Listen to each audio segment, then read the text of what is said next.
அசுரரை வென்ற இடம் அது தேவரை காத்த இடம். ஆவணி மாசையிலும் வரும் ஐப்பசி திங்களிலும் அன்பர் திருநாள் காணும் இடம், அன்பர் திருநாள் காணும் இடம். அசுரரை வென்ற இடம் அது தேவரை காத்த இடம்.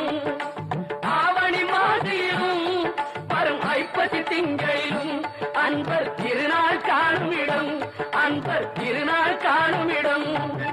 திருச்செந்தூரின் கடலோரத்தில் செந்தில் நாதன் அரசாங்கம் தேடி தேடி வருவோர்க்கெல்லாம் தினமும் கூடும் தெய்வாம்சம்.